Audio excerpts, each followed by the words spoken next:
So before we begin, I'd like to us all to get to know each other a bit better. Like not universally better, but at least on the business versus engineering scale. So by engineering, I mean anybody who has to tweak software or hardware on a day-to-day basis, like developers, ops, testers, integrators, DBAs, architects. Anyone I forgot? Okay, so please raise your hand if you're in the engineering. Okay, most of us. And by business, I mean, of course, product and project managers, sales, marketing, finance, HR, what else? Any kind of non-technical management. Please raise your hand if you're in the business side of things.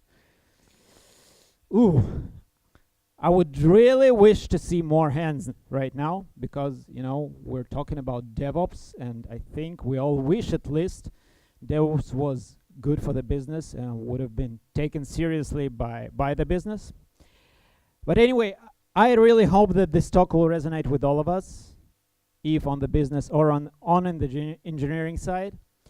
You see, for the last year I've been building my own company, so I've been taking care of both the business side of things and the engineering, which makes me very, very aware of this distinction, of this inherent conflict that I always knew was there, but it even makes me wonder, why are we even talking about the disconnect between the devs and the ops, when the real disconnect lies between the business and the engineering?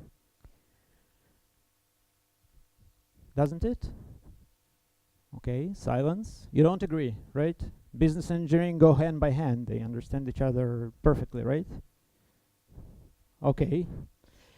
Well, again, as a consultant, I get to talk to a lot of business people lately, and from these talks, I get that it's not just a disconnect. There's a kind of a void, a chasm there, one so wide that we can't really cross it if we continue talking about codified infrastructures, automated deployment, or devs versus ops.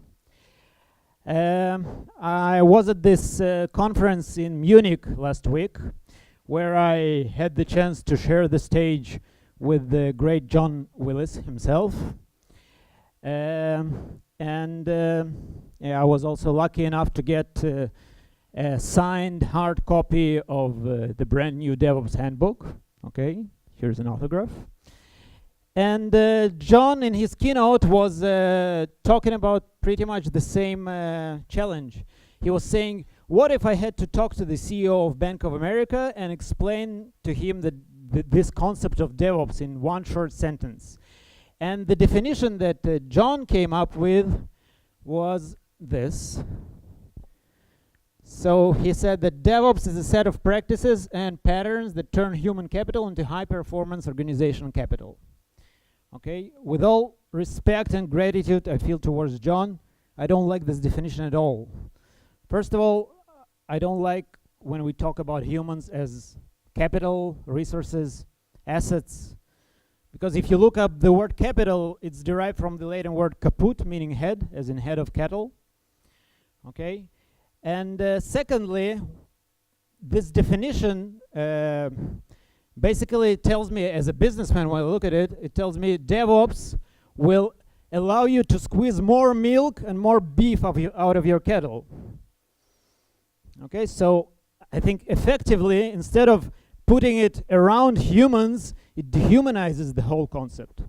Now, I'm sure John didn't mean this, okay? He's a smart guy and he has all these talks about burnout in engineering, so he does really care about human factor. But what I think that when we talk about DevOps, we sometimes put the focus on the wrong things. In social science, there's this concept called framing, which talks about how specific language, specific questions, or temporal proximity influences our perception of concepts and events. Now, what I feel is sometimes how we frame DevOps is dead wrong. Now, this was a long enough intro, probably too long. So a few words about me. I've been building and delivering software for the last 15 years. worked at a couple of large companies such as AT&T, BMC, Converse, a bunch of startups.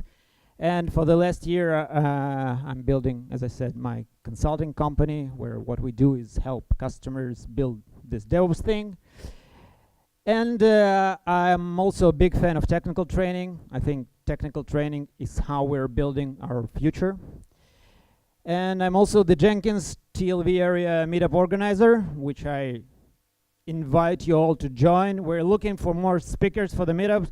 We're trying to get a meetup up, and we're not getting enough suggestions. So please, if you have any topic to talk about, is it Jenkins, continuous delivery, anything related, please do.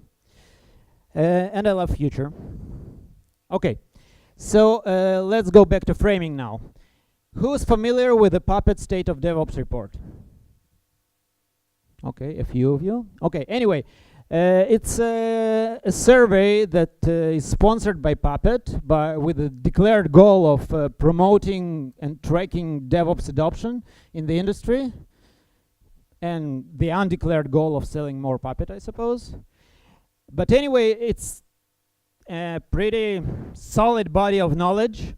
They've surveyed more than 25,000 professionals in the industry in the last 5 years, I think.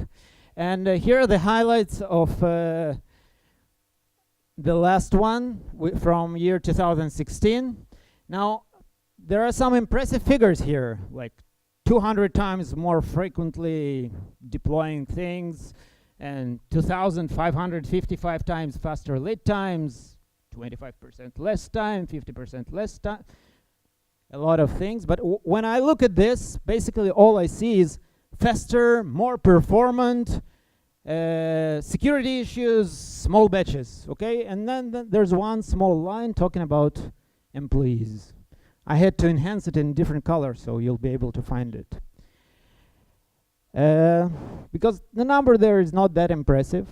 It's like, okay, 2.2 times more likely to recommend their organization as a great place to work. Like, you see how I'm framing this now with my tone of voice. Now, basically, that's what I'm trying to say. This survey, its purpose is selling DevOps to the IT decision makers. It's selling DevOps to the business, okay? But basically what it says, that the engineers behind DevOps are not that important, they're secondary. You know, will make your business 100 times faster, 1,000 times more performant, gazillion times more secure, and, well, your employees may also feel a bit better about their work, you know, as a bonus, so you don't feel too bad about burning them out. And that's not only Puppet. Here are some titles I collected from the internet from the last couple of years. So, time to market, revenue. There's this evil smiling business guy. Will improve your speed to market. Is it DevOps about efficiency or just saving money? Agility through DevOps efficiency, deliver business value, and finally the Phoenix project. A novel about IT, DevOps, and helping your business win. Okay? I'm not saying any of this is wrong. I believe all of the things we talk about in DevOps and at this conference specifically are very good for the business. I just feel that sometimes, again, we put the focus on the wrong things. And this leads to me having the following conversations with the managers sometimes. Like, I'm going, you should implement DevOps because it will make your teams collaborate better and it'll make them more innovative and more motivated. And the manager says, yeah, okay, I get it. Now, I see I need to reduce headcount. How many people will I be able to fire if I implement this DevOps thing? Like this. This is what I call putting humans in the center, in the bullseye. Okay. A similarly unrelated question. Who here is using Git? Okay, almost all of us. Pretty expected. Git is slowly gaining more and more popularity. Now, the first time I heard about Git was back in 2008, something like that. And the guy who told me about Git was a software developer, widely recognized as probably the most talented software developer at that company. And it was an old-fashioned IT and enterprise IT organization. As a software developer, he had nothing to do with tools or processes. And still, he was the one who came up to me and said, hey, you should go and see this talk by Linus Torvalds talking about his new baby. Now, why do you think that guy, that developer, cared about, why was he so keen about using this new tool?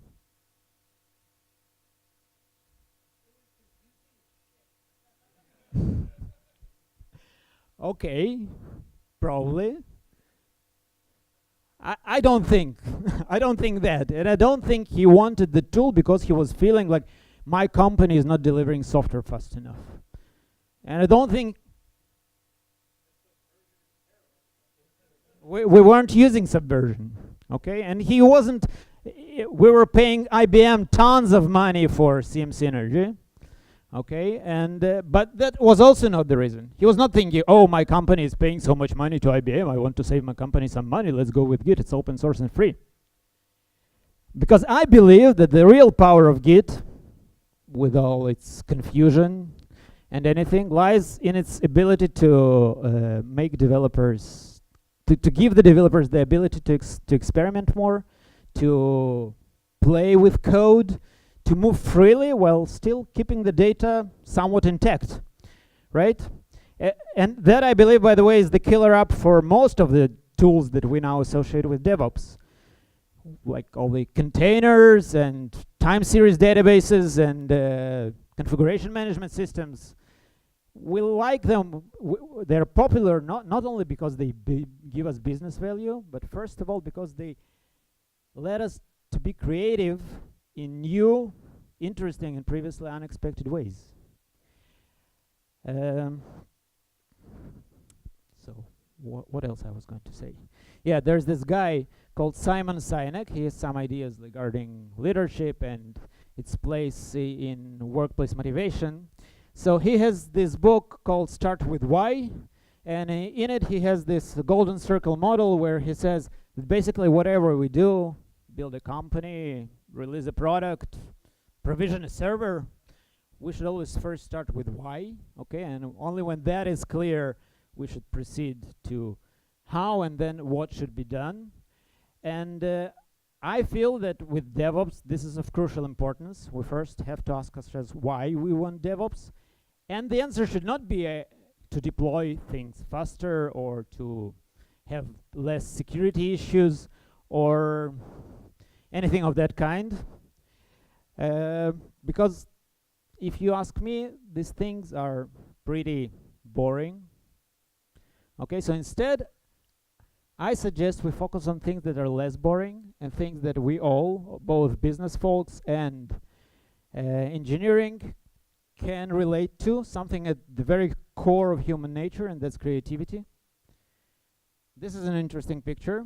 This depicts our brain as proven by a lot of researchers. The left hemisphere of our brain is responsible for things like logic, language, solving math problems, and the right side of our brain is responsible for things like imagination, emotion, creativity. And now, if you look only at the left side of this, what does it remind you of? Anyone? Yeah, right. The DevOps Days logo.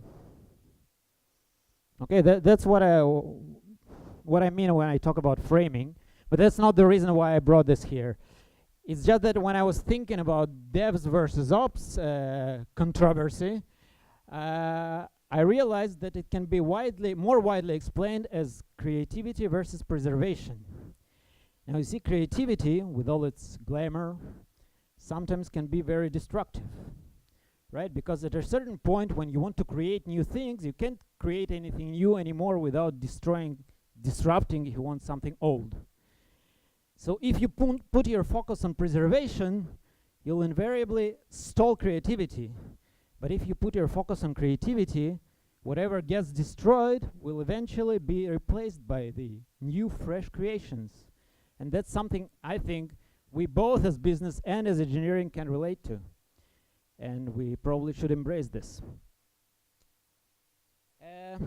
And it's not only about beautiful words. There's something that's called systems theory of creativity, developed by a Hungarian-American professor called Mihalis Csikszentmihalyi. Now, we won't go into the whole of the theory here, but it basically, one of the things it talks about is the factors that make us more, like, that contribute to our creative potential versus the things that hinder it. Respectively, creativity drivers and creativity inhibitors. So the drivers are flexible systems, the permittance of experimentation, and norms which prioritize innovation and allow failure. With inhibitors being, of course, rigid systems, avoidance of change, tendency to conform, and organizational structures which constrain the free flow of ideas. By the way, talking about flow is a very central concept in the DevOps ideology, if you will. Jin Kim talks about flow as being the first way of DevOps, and he actually borrowed this concept from Eliyahu Goldratt and his theory of concerns. But interestingly, the same guy who developed the systems theory of creativity developed his own notion of flow, this same Csikszentmihalyi, but his flow is related to human psychology. He says that actually we as individuals can reach the state of ultimate happiness and self-realization in the special state of flow, which is caused by us doing work, doing some tasks that's sufficiently challenging to require us to work at the maximum of our ability and skills. Can you see how this relates back to DevOps? No?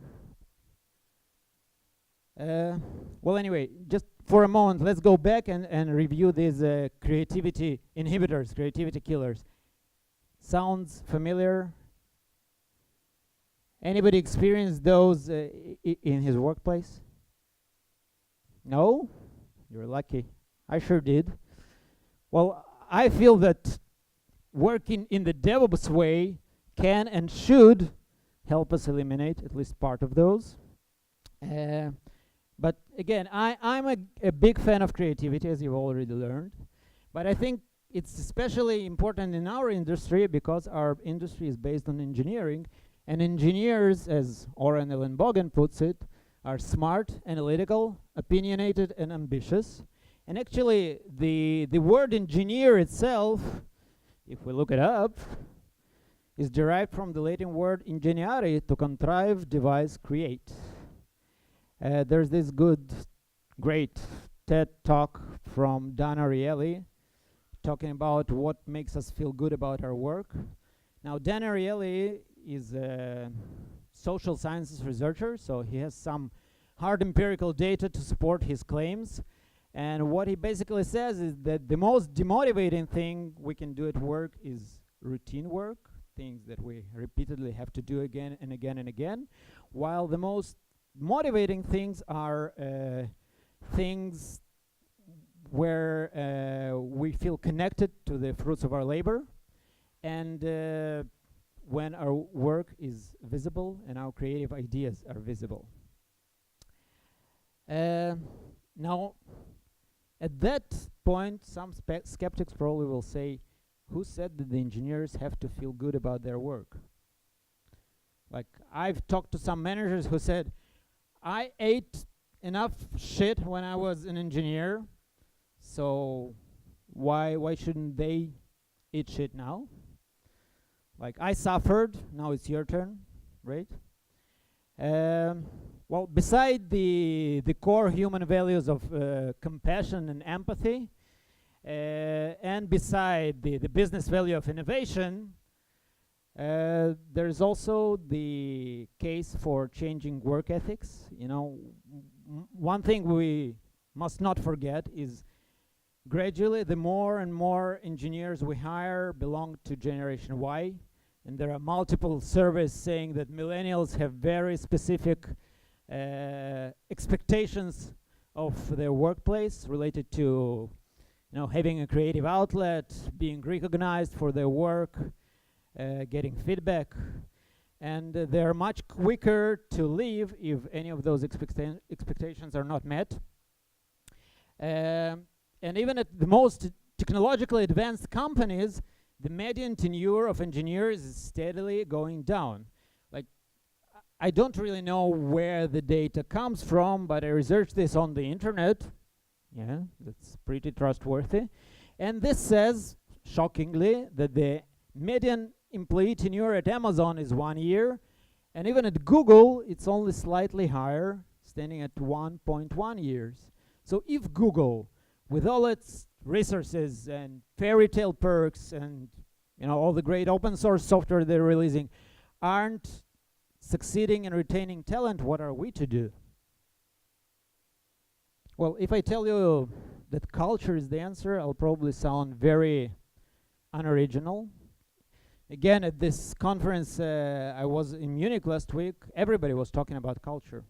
Culture this and culture that. Sometimes it sounds like we've just invented culture. But if you've studied any management disciplines, you know that culture has been preached for years as a tool of manipulating business performance, right? Now, culture can be very complicated if you take this definition from Wikipedia, and then it becomes very complicated to build also. There are whole books written about how to build organizational culture. And you've probably all experienced this, like we all know about these company DNAs, a set of core values, like putting customer first, or building quality in. Any slogans you use at your workplace? No, doesn't ring a bell? Okay. But I believe that culture can be also very simple. If we realize that culture is just a story we tell. Now, a story, of course, has to be captivating and believable. And as I see it, the most believable story is one told by doing, by action, the one that unfolds before our very own eyes. And there are many ways to tell your DevOps story of creativity, like dashboards or hackathons or company meetups. Lately, there's been a lot of talk about how open sourcing your stuff, or just even talking about it on a company blog or at a conference, can improve your company's hiring abilities. But it's not just hiring, it's also retaining the talent, because this is how you tell a story of creativity and innovation. And here's an example. Anybody recognizes this logo? Right, Prometheus! The brand new monitoring tool that's been making huge waves lately, and is now, everybody is talking about it as being the tool for the cloud native applications. It's become a part of the Cloud Native Computing Foundation, and it's making waves. Now, do you know where Prometheus was originally written? Right. Now, SoundCloud is a niche company in a steadily declining business of music distribution. So they needed a monitoring tool. They could have taken anything out there, probably as any one of us would have done. But instead they went and they wrote their own. And now this makes me personally want to go and work for SoundCloud. I don't know about you. So let's wrap it up. What I believe is that when talking about DevOps, we should be putting the focus first on creativity and only then on efficiency. And in order to do this, we need to provide all those creativity drivers, like patience, the necessary resources, the vision, of course, feedback, visibility, flexibility, communicating the big picture. And the most important thing is, as Steve Jobs said so nicely in his famous speech, we should always remember that to do great work, we need to love what we do. And this is a matter of heart, not of business metrics. Thank you.